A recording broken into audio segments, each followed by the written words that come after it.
to give you a little. There we go.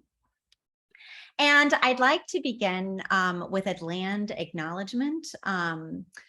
Of course, all of the CSUs sit on unceded land, but I'd like to particularly acknowledge the lands of the Gabrielino, the Juanino, and the Tongva peoples upon whose land Cal State Long Beach now sits.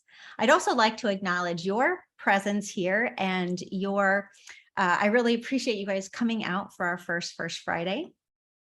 As a point of connection, I would love it if we would all share in the chat oops, that's going to show in your screen, isn't it? I'll do that in a second. Your name, your field, your graduate institution, and your CDIP CSU. And you can do that while we go ahead and go through the next part of the housekeeping. So just who you are, your name, your field, where you are right now, and then your CSU. Because even though we aren't necessarily all chatting, it's a really great way to kind of scan and find connections. So if you guys can add those to the chat, that would be fantastic. Again, my name is Kelly Young. I'm a reproductive biologist. I'm at Cal State Long Beach currently, and my CDIP institution, when I was a CDIP mentee, was Cal Poly SLO.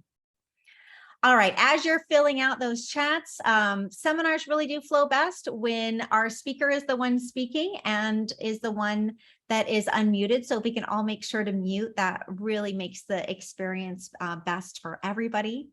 I would love it. We really are excited about having questions, and we have time for Q&A at the end. But please, while we're talking about our topic, let's wait and you can feel free to type in the chat or wait and have your question and raise your hand at the end. Finally, we adamantly stand for a culture of mutual respect, and we're going to keep this space free of hate and hate speech, of course. And instead, we're going to use this space as a community, as a place where we can uplift each other, and in that spirit, talking today about mentoring. So with that, let's get started. As we always will do, I've asked Dr. Lacy to begin by sharing a little bit about her mentoring journey, or her academic journey, and then she's going to talk about her mentoring journey soon. But I got mentoring on the mind.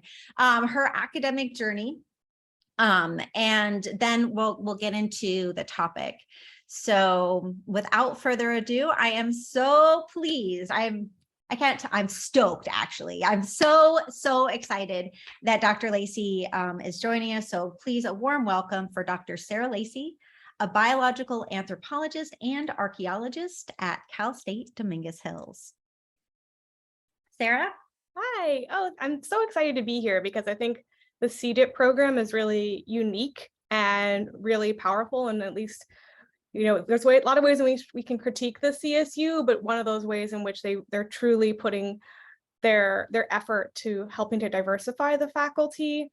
So yeah, I'm just pleased to be here. So as Kelly said, I'm Dr. Sarah Lacy. I'm a biological anthropologist, which means that I'm interested in human biology and evolution, but because I don't think we can study anything about human biology devoid of thinking about the cultural interface between biology and culture with humans, that I'm situated within an anthropology department.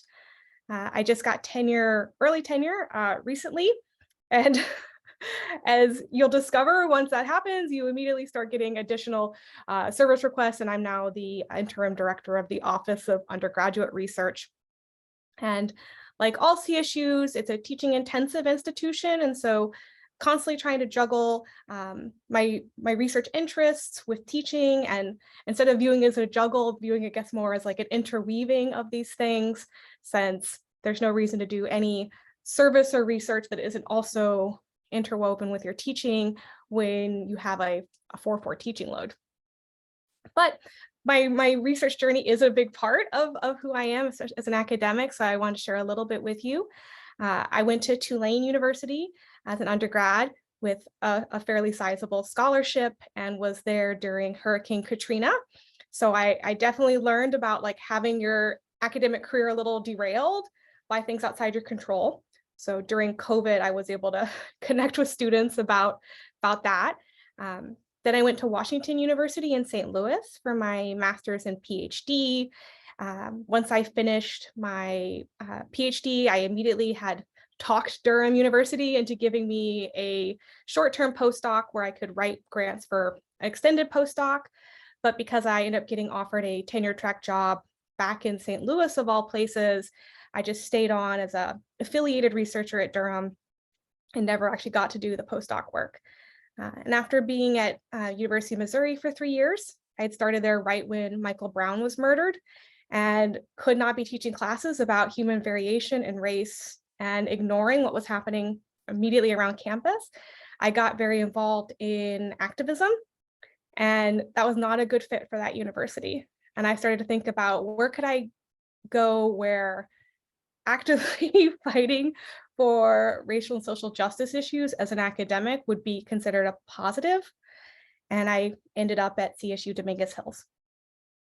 So my research journey has been pretty exciting and almost kind of the stereotype of an archaeologist. I got money from National Geographic to go work in Kenya on a project where I was the only woman and the only non-Kenyan. So definitely we could talk about like maybe some mentorship I should have gotten before that trip, but that was really amazing.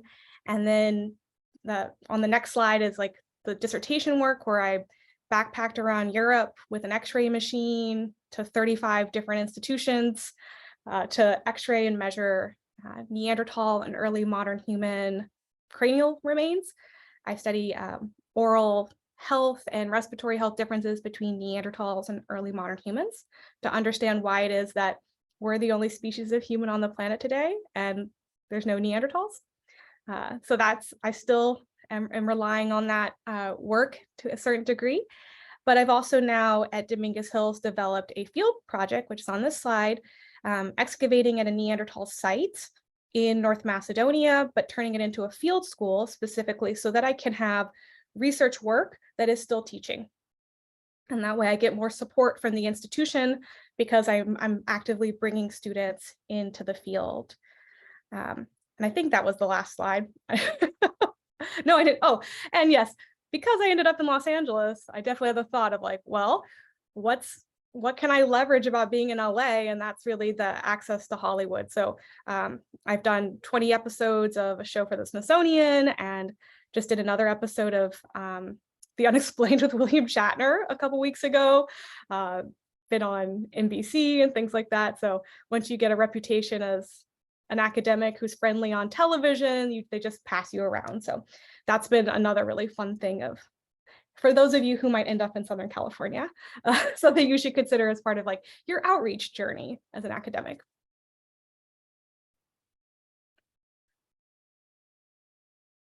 That is awesome. I think, Sarah, I have told you in the past that I am definitely part of your fan club, and you've seriously cemented that just now. So that's fantastic. All right. So let's get on to that topic of mentoring.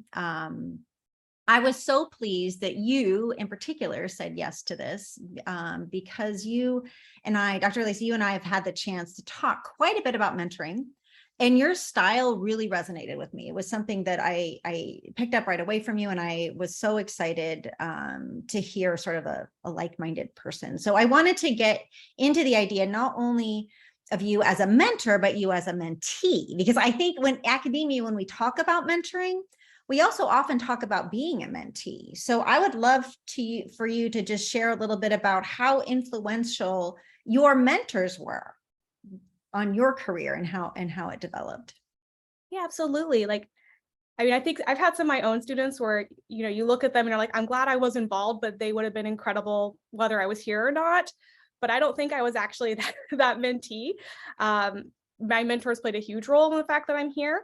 I think part of that is because, as maybe many of you might resonate with, I really did not understand how academia worked. It seemed really exciting and interesting, but I had no idea how to navigate that system. Maybe you saw in like the last year this paper that came out that showed that about like a quarter of professors have a parent who's a professor. right? This really like, because it's such a difficult system to navigate. And I was very lucky in undergrad to have a mentor who didn't take anything for granted about what I might understand about the system. And he really used his personal connections for me. So, I said, I think I might want a PhD. And he was just like, say no more. And is immediately like on the phone with places, making phone calls on my behalf, because especially this was 2008. So people, of course, had internet, but it was like, you still had to apply to grad school with paper applications. So he was calling places for me and actually ended up getting me in with, of course, I did this as myself. I don't want to fall into that female speech pattern of attributing everything to luck, but I ended up with his advisor, going back to his mentor. And so now I'm his academic sibling, and that meant a lot. And then in grad school, I had a mentor who the advice I give my students now, and we'll get to this later, is about really actively choosing mentors who have complementary mentoring styles to what you need. I didn't think about this at all. And I am so lucky that I just happened to end up with somebody that was a super good fit, because I saw many other people in grad school have really butt heads with their mentors. And I had someone who, he viewed me like his child, which for some people would not be a good fit. But I was definitely his child.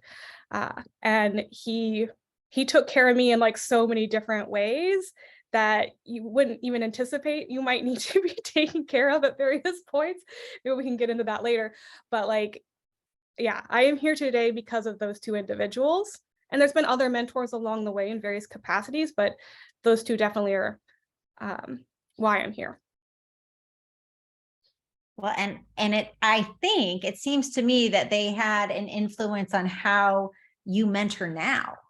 It seems like that's kind of carried over. And one thing that it's interesting, because I've talked to so many mentors in the CSU, and it's almost like I mentor exactly how I had this awesome mentor. This is how I'm going to mentor, or I'm 180 degrees from how I was mentored, because I'm not doing that to anybody else. So I love that and then we had that comment. I love that you fall on the side of getting a lot of support.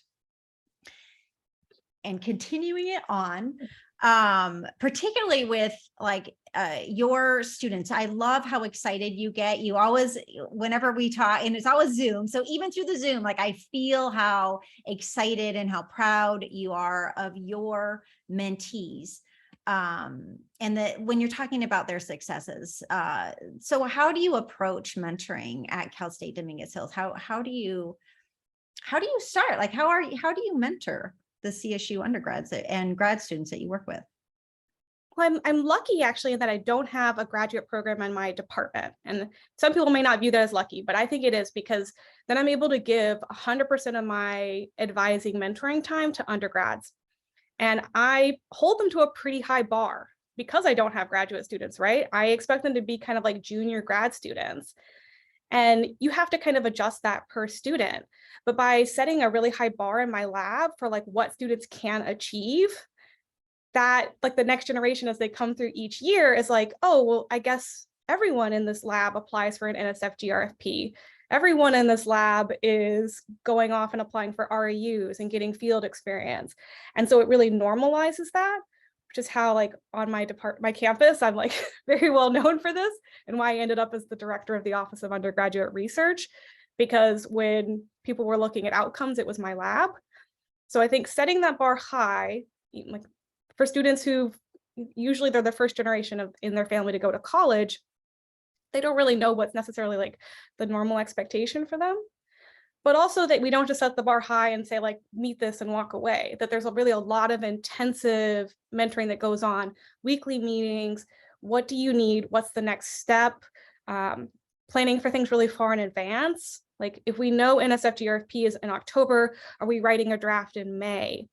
Because I know that my students' writing isn't as strong as it might be compared to students at R1s. So we need to start sooner and be comfortable with lots of track changes and edits and many, many drafts to get it there, right? And not giving up on students either. I've had multiple students who, something happened at home and they're like, I think I need to drop out of school, right? And not just being like, oh, I guess that's what's gonna happen, as opposed to like me showing up and like walking them through what we need to do to get their FAFSA changed because they're no longer living at home, things like that. You have to be willing to do those things, but that's how you get, specifically the student I'm thinking of in that case, right? She's now getting her PhD at the University of Illinois on an NSFG RFP. So like by not giving up on that student or not taking them, just being like, oh, okay, you're dropping out. Well, just I'll focus on these other ones. You can really get them there. And they need that to be, what's the word? Like they need that reassurance, right? She wasn't getting good support at home about pursuing a college degree. So someone else needed to be providing it, or she wasn't going to stay in school. So also it takes like a lot of emotional energy, which maybe some people don't have, right? But that's my personality, and I'm happy to like pour so much of that into my students. That's it. I don't think I've ever heard that really stated, but it's so true that I think mentoring, particularly I'm reflecting on my experience of 20 years mentoring students in the CSU system. And I feel like it does take a lot of emotional energy and expenditure to really provide what I would think of as like a good mentoring experience. And it's funny because I have had people at R1s, and we're all coming through that for our graduate school and potentially postdocs, say, oh, it's too much time. Like, no, don't do it. It's way too much time to invest. Either your student can produce or they're out. And that's not the CSU way, right? So that's No.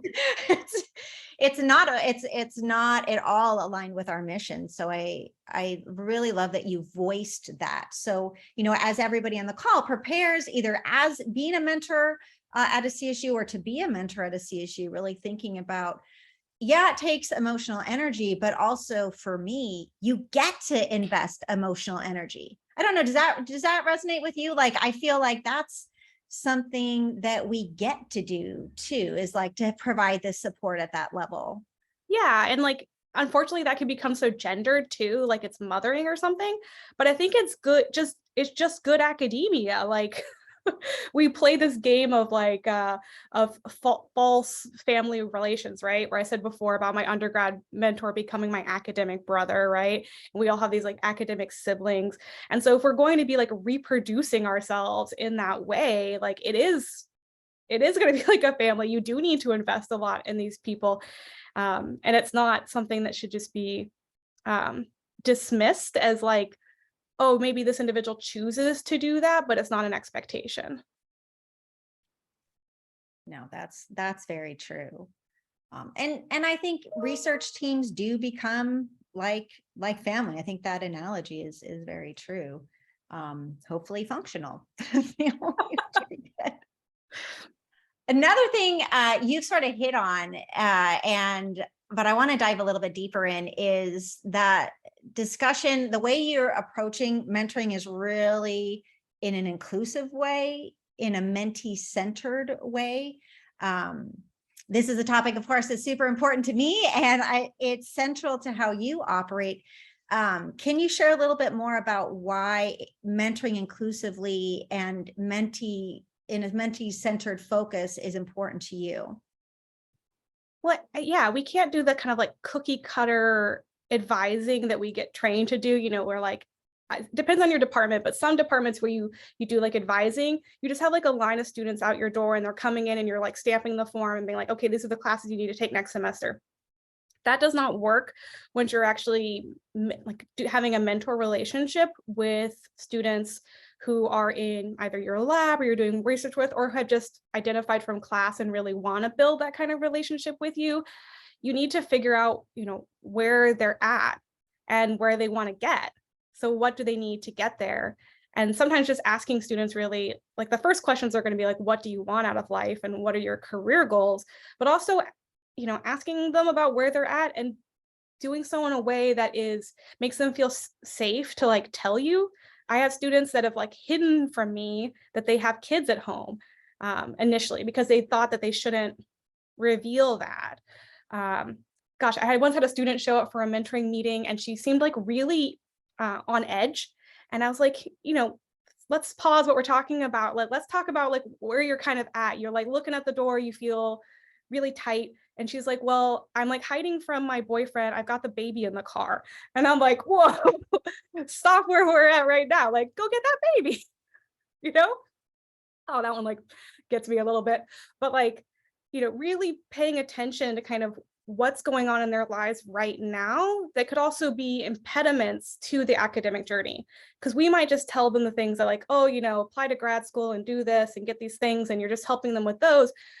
But they're often not like the traditional wealthy college student who doesn't have to work, who's 18 to 22, mom and dad are paying their rent. That's just, I don't think I've actually ever had a student who fit that model. And so you need to figure out what are the things that they're overcoming to get to school every single day. Because those things aren't necessarily just barriers. They can also help propel them into graduate school if you can figure out a way to make them a benefit, right? And that depends, helps you figure out, well, what kind of research would you might want to do, right? I've had many students who are like, my parents are from Guatemala. I want to do research in Guatemala. I want to give back to the community there. Great. Like, and also that's like a very compelling story when applying for grad school. But if you don't know these things about your student, you have the like 30,000-mile view where you can say, oh, wow, that's like really cool. And that would probably get you into grad school. And they don't know that, but you have to like create the space for them to share those stories so that you can figure that out for them. And of course they don't have to take it, but like, you really want each relationship to be unique, to really be focused on what that student needs and where they're at now, how much time they have to give. And it isn't just about like the science or the lab, right? It's about everything. So I have helped a student figure out how to get an abortion. I mean, there's like a lot of things that I have done that are definitely like outside the bounds of what you expect an academic relationship to look like, but that made sure those students were successful. Absolutely. And it's interesting because I think the lines get a little blurred on that. I mean, there's definitely, and this is something we've talked about too, there's definitely boundaries and there's definitely lines that you don't cross.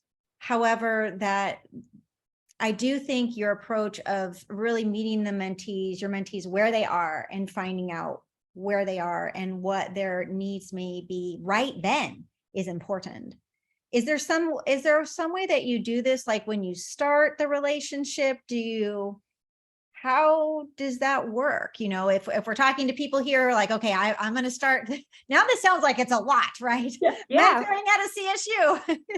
It's not just teaching, one technique and then moving on. So how do you start that relationship when a new student approaches you to join your team? Well, I encourage them to like meet with me regularly. And that comes in when in the classroom about like presenting, hey, these are my office hours and this is what office hours are for. It's not like my precious time that you're barging in on. And it isn't just for you to have questions about class. Like if you want to come and just like talk to me about anything, like I'm supposed to be there for that reason. So feel comfortable to do that. And starting the mentee relationship by like, tell me about yourself. Why did you pick anthropology? What brought you to Dominguez Hills? Where would you like to be in 5 to 10 years? Students, like to talk about that stuff if you ask them about it. And that really lets you get to know them. And a lot of my mentees that are now off in PhD programs, they are still friends with me. I got text from one this morning that actually I told her she like planned this beautifully. She texted me telling me that she had taken on a mentee of a first-year grad student, and that student got NSF GRFP in April. And she's like, and it's because you taught me how to mentor. And I was like, oh my God, I'm going to use this today. You're perfect. But I stay friends with them, right? I'm still texting with them because we built that relationship. No, I think also what I'm hearing you say is it's a relation, you built that trust and you start it with asking about them. and you said, students will talk about their circumstance when you ask them, and that, whoa, I'm like, yes, that's so true. And I don't know if you've had this experience, but I've had students actually almost seem surprised because they're ready to I want to talk about the ovary and your project. I'm a not just random ovary. That's what we do in my lab. And then you ask them about themselves and their goals, and it's almost like, oh, wait, me? And it sounds like that's something that you do right off the bat to really make them feel comfortable, included, and like you're caring about them more than just somebody who's going to gather data for you, more than a set of Yeah, yeah, absolutely. And I think we'll touch on that in a little bit too about, this isn't like my charity work, right? I get something out of the mentor-mentee relationship as well, right? But we can talk more about that. And yes, I'm going to be getting publications sometimes, things like that with these students, but that because I'm getting something out of it, they should feel confident to make asks of me as well, right? It's not just my charity. Well, and that brings us into this idea of being a mentee isn't easy either. Like we're talking a lot about like how to mentor, and that it's not just like teaching a skill set and moving on, but I think being a mentee is also a skill set to have. And it's also something that nobody talks about. Like nobody gives you that handout of like how to be a good mentee. Do you have tips that you want to share with this group, or that you share with your students on how to be a mentee to get the kind of mentoring you want or need? Yeah, so I think one way in which it starts is just like the confidence building. Like you are contributing to this lab, you are contributing to these projects. When I have you collect data, it's not like I'm like throwing you a few bits. Like you're doing something that's really meaningful, and it's important for my career. I think I would only give it to you to work on if I thought it was something that could potentially move your career forward too. That it's not just like, here's some like data I don't care about, futz around with it, but it doesn't matter if you mess it up. Like we talk about why it's important, but I'm hoping that is a confidence builder. And that way they can see that when I do something to help them, it's because I'm like, well, I'm a nice person, but like, because it's important for both ways of the relationship. And so I think, and I really talk about this with them when they're applying for grad school, because so many students will go apply for grad school in this very like groveling way of like, oh, please, would you admit me? I'm so wonderful. Here's my list of accomplishments. I'm really worthy, please. And not viewing it like, no, you need to ask them how much money do they provide their graduate students? What kind of jobs do their students get? Like you get to be choosy and you get to ask questions from a position of power, right? There's such a power dynamic in the mentor-mentee relationship. And I really want to empower my mentees to feel like they're not just subservient in that relationship. So that's something I'd really kind of advise for mentees. And if you end up with a mentor who doesn't view it that way, that I would hope that you have the confidence to voice it and say, hey, I'm like so happy that you're mentoring me in A, B, and C. What I'm really looking to get out of this relationship is this, and being clear about that, like guidance for getting through this postdoc and finding employment. I'm really looking for someone who has field experience that can help me navigate applying for grants and figuring out executing the logistics for my field site. Like being really clear with them what you need out of their relationship isn't like, you're trying to usurp the power from them. It's recognizing that you're both getting something out of this, and you are in a position of power too. I agree, seeing it from hindsight.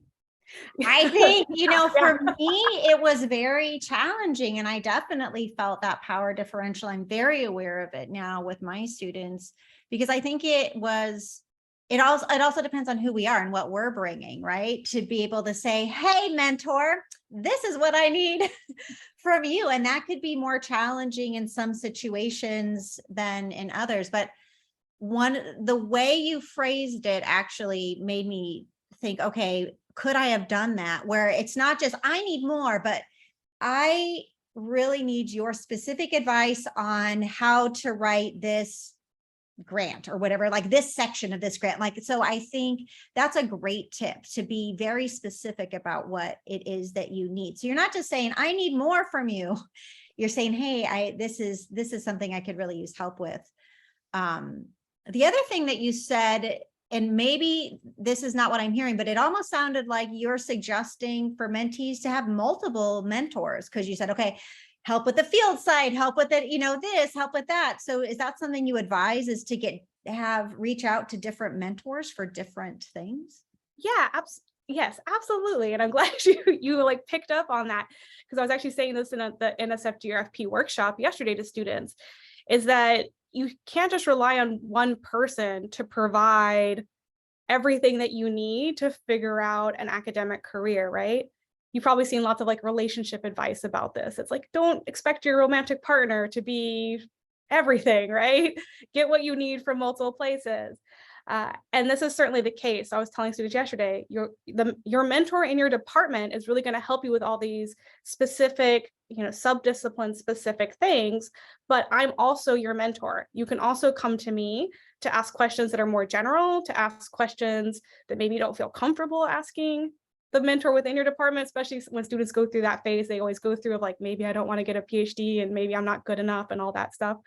If you don't feel comfortable voicing that insecurity to them, again, I'm here, right? That you should be cultivating that, because we all need mentors for various things. My graduate mentor was a man in his 60s. And though he was wonderful in a lot of ways, there was a lot of things about my journey as a woman and as someone a lot younger that he just was not in tune with. And so I actively sought out female professors who were a little closer to my age to get advice about, well, what's actually the job market like now? Not like it was back in the 80s where anyone who wanted an R1 job got one, But and I told them too, like, hey, Eric's wonderful for all these reasons, but I would really like your advice and your mentorship on this specific part of my journey. I think that's critical advice. And again, no mentee handout that, any of us got when we started grad school. That would have been really good to know for me. Like, oh, you can reach out and it's okay. And you can and should talk to other people.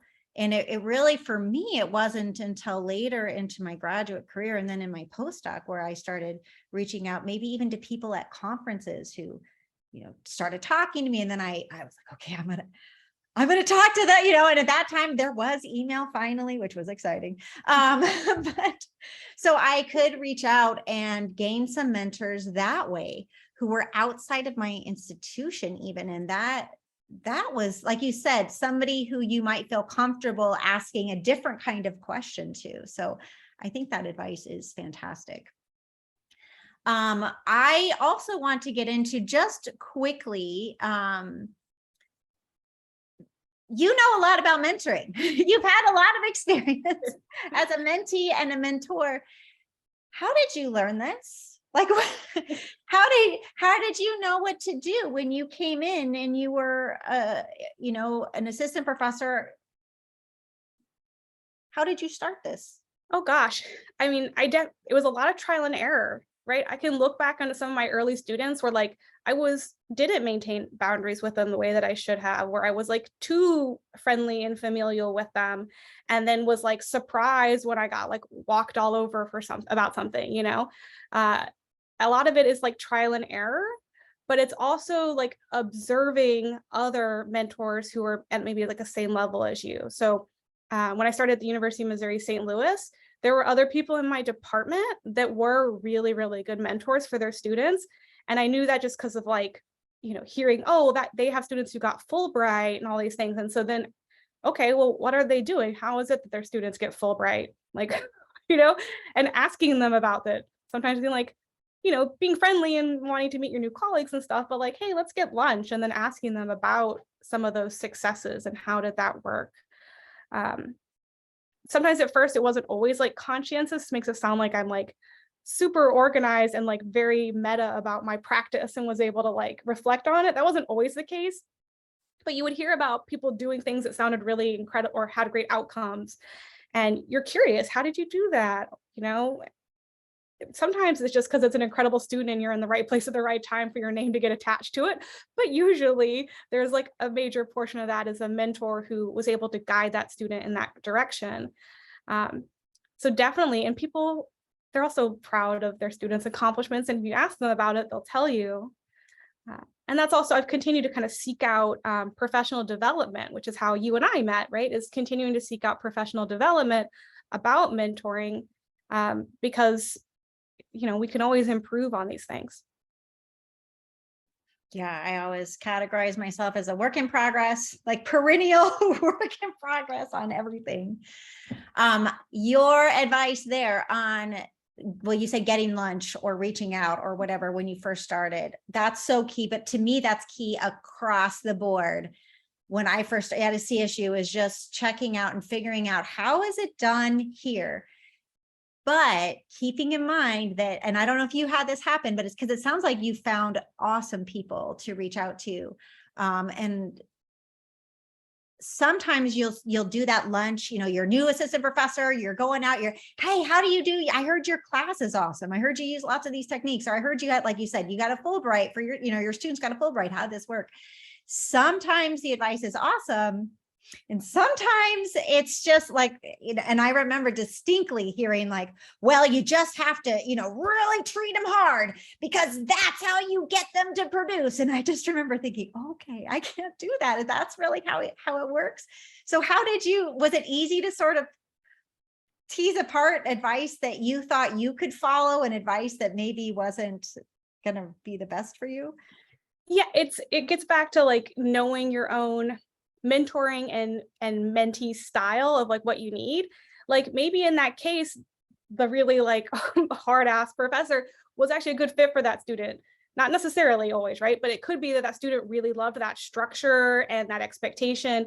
Maybe they might have said they didn't love it at the time, but it's like some people need that, you know, and maybe that was like a good synergy for them, but that's not me. And I definitely cannot mentor in that way. I'm like a total pushover when it comes to deadlines and things like that. I'm very sympathetic to all the things going on in students' lives. You know, always you want to like get them there eventually, but that's why I set deadlines really early so that we have flexibility. But yeah, I'm just not that person. So I could hear that and kind of like shrug and just think like, okay, well, what else in that was helpful? Like, at least maybe then I learned when the deadline was for Fulbright for my own students. Like I got something out of it. That's true. And I am a huge, huge advocate of early deadline, early and often, or whatever, you know, Yeah. Like you said, the multiple drafts, 45 drafts to get something out. That's very typical for my undergrads. And yes, months in advance so that we can be a little, you know, you can't have all that wiggle room, that squishy deadline, because eventually those hard deadlines come, the external deadlines, and that's the way we're ready. And you're doing things yourself. Like I'm not 100% a mentor, right? Like I've got my own papers and classes and things like that. And so if we create an atmosphere where it's like okay to turn things in super last minute, then what you're saying is that like my time isn't important and I can just drop everything to give you feedback. And it is, you know, talking before about establishing boundaries, that is one. And trying to be clear about that with students too, right? I put this even in my syllabus, like, you know, students feel confident to take 48 hours to respond to an email, then so do I, right? Well, I'm going to hold off on that because I'm very excited to share that the mentee compacts, this idea of sharing your expectations with your students, is something that you and I worked on when we did the Advancing Inclusive Mentoring program. And I'll share a little more with this group at the end for a CDIP opportunity to take that very same program. But first, I asked you, because I want to leave time for questions, but I want you to have some time to do what I call the CDIP top tips, because it rhymes sort of. So I thought it was fun. But the top tips for CDIP on each topic for First Friday, what are the things that you really want this group to take away? So what I'm going to do is you had a slide, so I'm going to share it so everybody can see, and everyone, I'm going to be posting the top tips on a website we're creating for you. So I'm very excited. That's why I'm also making them into a slide. So Sarah, what are your top takeaway tips for mentoring? Well, and luckily we already kind of touched on all these, so none of these should look surprising.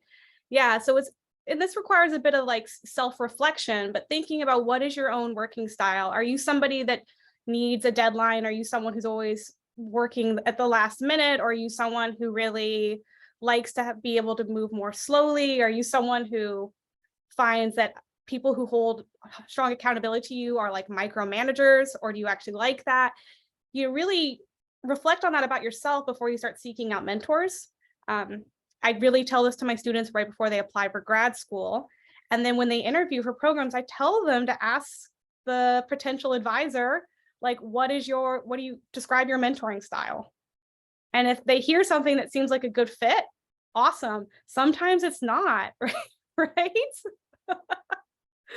But being able to know that about yourself beforehand and then see if that matches is more likely to get a good synergy than to think about it afterwards. You're like, oh, but I really want to go to that school. Maybe it's fine to be in a place that's like really cutthroat and all the students are set against each other. And, because some mentors work that way. You want to have this established before you start seeking them out. Another one here is like, yeah, don't be afraid to tell your mentor what you need from the relationship. And something we already touched on, especially when thinking about building a team of mentors. This is also advice I give students when they're asking for letters of recommendation. I tell them to try to pick people who can speak to different parts of them and then tell the letter writer why they picked them, right? You're my boss at work, and I want you to be able to speak to like my time management and my leadership and my ability to take on initiative and new tasks. And if, especially if you write it out, they can copy and paste it straight in. But by thinking about it that way, right? What do I need from this relationship? What do I need from this letter of recommendation? You're much more likely to get it, right? Instead of just like hoping that they understand why you chose them or what you need. That is the best letter of rec advice I've heard. That is awesome. I mean, that's fantastic. Like, this is why I'm picking you. It also really helps the letter writer know, like, oh, well, they're picking me because I love it. Thank you for sharing that bonus advice. Oh yeah. Sorry, I don't mean to interject in your top tip time, but that was fantastic. Sorry. Well, and because usually your letter writers are mentors in some way, right? So I guess they're at that point, you're telling them on the back end, but make sure, throughout the relationship. And then that really ties into the third one here of, communicating what you hope to get out of your relationship. So, they get something out of it. Like I said, right, it's not charity. So by opening up that line of communication, or as Kelly mentioned earlier about having a mentor-mentee compact, which is a great thing to develop for your lab, then that makes sure that everyone's getting something from this. It's not a one direction relationship. Yeah, I think that is so important. And being able, I think, again, if we're giving advice for future CSU mentors or current CSU mentors on the call too, is to use this advice as a mentor on the flip side. So really conveying, I found it's very helpful when I have new students coming into my lab to really say, okay, this is how I work. And almost like, so one of the things that really is important to me is, X or Y. So I'll say, like, I like to be on time for meetings. So that's super important to me. If you can't be, if you can just text me or email me or something to let me know. So I'll say stuff up front, just like you're saying, Sarah, like, but conversely. So I'm letting them know what I need as a mentor to make that relationship work. And I found that students really do appreciate that. Yeah, absolutely. Because it's not, yes, we're thinking about the RTP file and getting tenure, and we need to be able to show that we did these certain things, but it's so much more than that. Like, there's no reason to become a professor if you're not actively guiding the next generation behind you. And there's a reason why. It's not just like because you owe them, like you get something out of it too. Totally. That's awesome.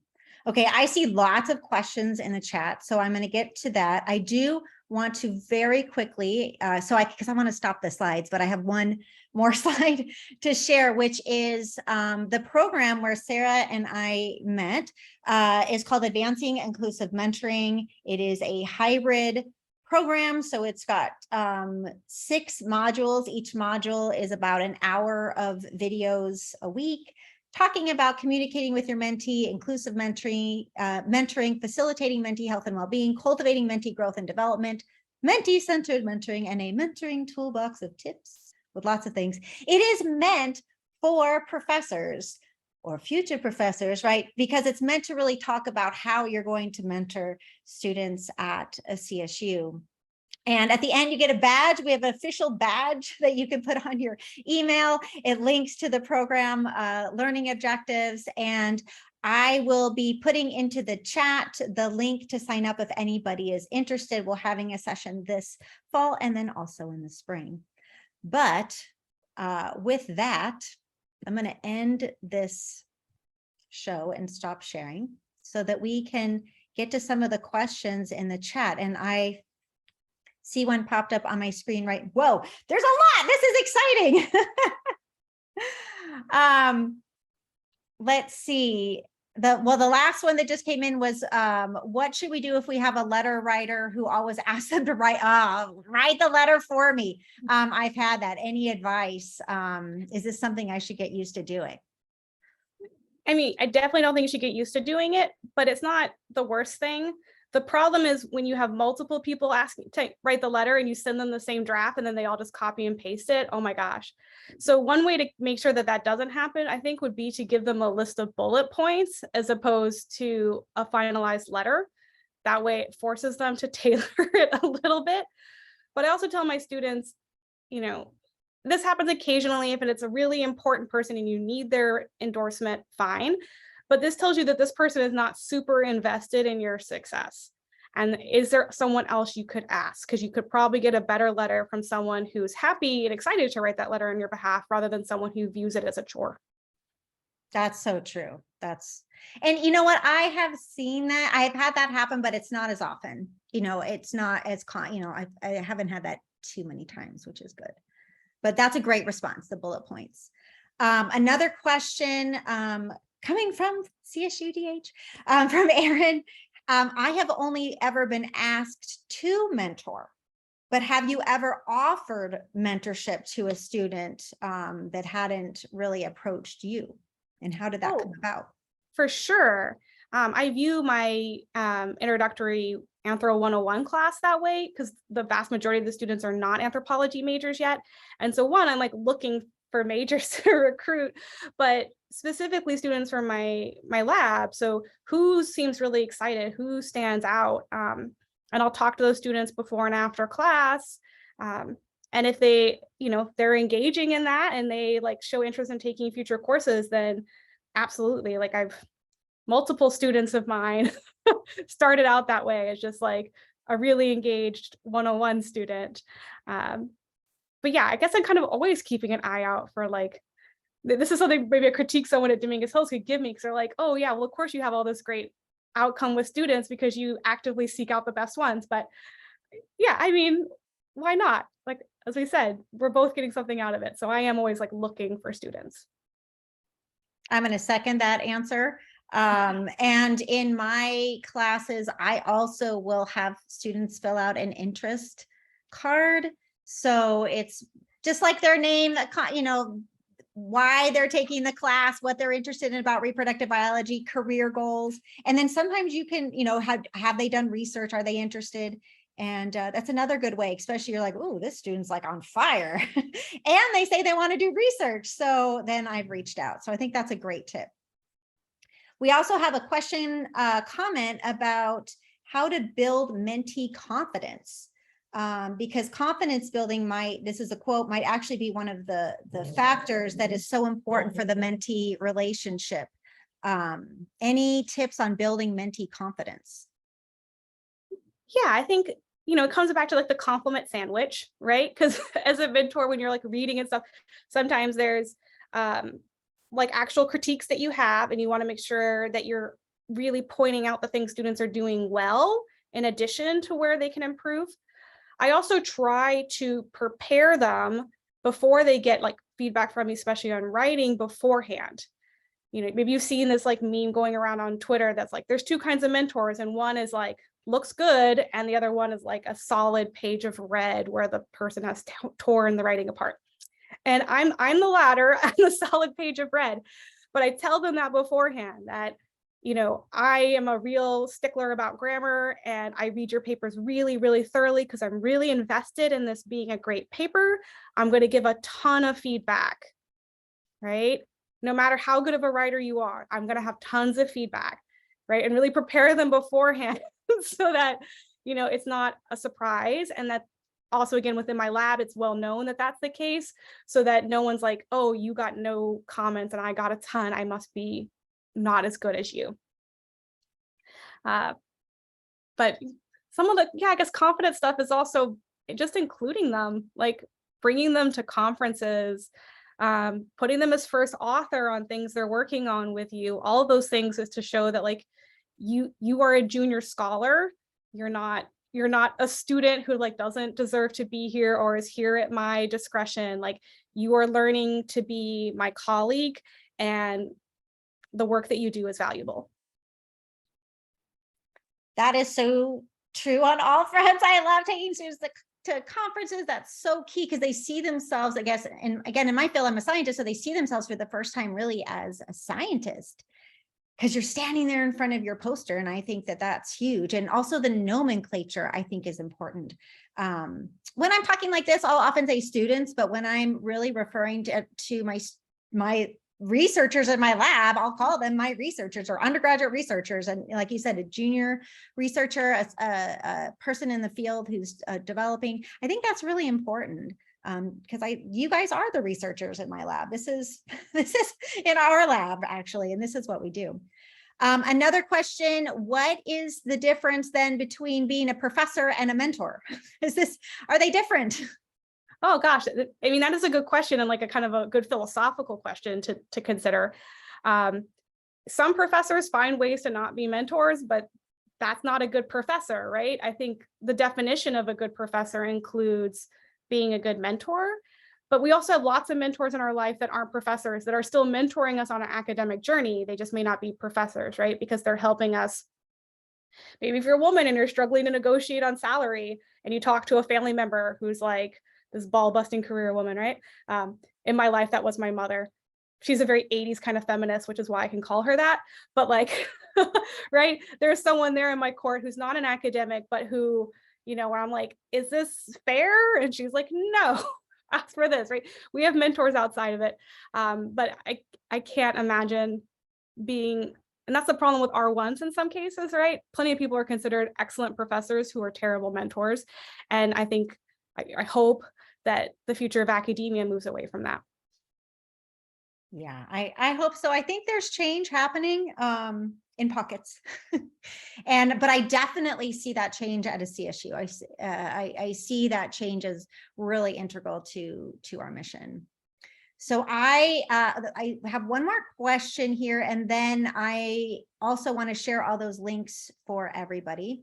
And the question just, oh, here we go. Sorry, there's stuff coming in. It's very exciting. How do you approach making mentoring or mentorship useful for you? I've been struggling balancing being demanding of my research assistants and making sure they get something out of helping me with their research projects. So that fine line there. And I think it's like two things. One is like setting goals with them for output that is well accepted in the scholarly world as like good output, right? So a conference poster, co-authoring a paper together, by setting that as the expectation. Sometimes it doesn't happen, right, with lots of students, but if that's the expectation and your name's going to be on it, I always put them as first author. But you know, I'm tenured, so it's not something I'm particularly concerned about. But the other one is then also thinking about how we can get academia to reward or recognize the things that we get out of those relationships with students that aren't necessarily a paper or a poster.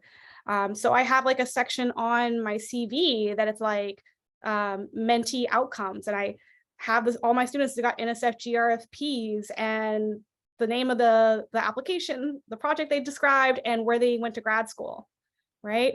That might not be like a common section on people's CV, but it's something that I'm proud of. And I think, it speaks to my teaching philosophy. So I have it on there. Yes. Do that. I think the more we normalize the work of mentoring, the impact of mentoring, the more that will be part of the campus conversation. So I put it in my reappointment, tenure, and promotion documents. We're working on getting that as changing all of those documents at Long Beach, actually. So that's really important. I want to go ahead and hit send on the link. So hopefully they'll all come out to you guys. I just searched for a few things, some tips, some ideas. There's more about the AIM program. If you're interested in advancing inclusive mentoring, if you want to sign up, there's a Qualtrics there. Just some ideas on the mentor-mentee compacts that we mentioned. I really find those very effective. And then we also have a prep program. I know that's been mentioned before, but in order to sign this up. We have one more. Okay, if we can squeeze this one in, you mentioned because you're tenured, you don't have to worry about being first author. When we come back to work at a CSU before we're offered tenure, is it more important to be first author ourselves, even with publishing for our own mentees? Yeah, I'm sure you have plenty to say about that, Kelly. Yeah, no, I mean, I was just kind of being dismissive, but yeah, no, especially at the CSU, your name anywhere in the author order is great. So absolutely put them first. What gets back to that question before about confidence building. It looks amazing when they're applying for scholarships and grad programs to be listed as first author. And then like, if it's their project, right? Even if you did a lion's share of it to get it to the place where it could be published, like it's their project and they should be listed first. And I'm going to say this is now that I've been working with people from lots of disciplines, it is discipline specific. So in some fields, my colleagues have to be the only sole author for it to count for tenure. In a lot of the sciences, and I'm speaking here just of biology, I have been last author on all my papers at Long Beach because I put students first, and that's totally acceptable in my field. So it's field specific. We have 30 seconds and somebody said, can you repeat what you said about what you have on your CV? And Sarah, you had said you list your mentees and their accomplishments. Yeah. I do the same. Is that true? Okay. Yeah. Mentee accomplishments or mentee outcomes. And that way you can include lots of things like scholarships they get, posters if you weren't a co-author on it, things like that. Oh, you answered on the chat. You're awesome. Okay. Well, with that, I would like to thank you so much, Dr. Lacy, for being here today, sharing your ideas and thoughts on mentoring. Your time is precious. I know you're super busy, so I really appreciate you being here. I appreciate everybody for joining for our first Friday too. I'm going to hang out for a tiny bit if anybody has any other questions, but thank you all for being here, and we'll see you next month. And I'll stick around as well. Thank you so much. Thanks. Someone asked if I was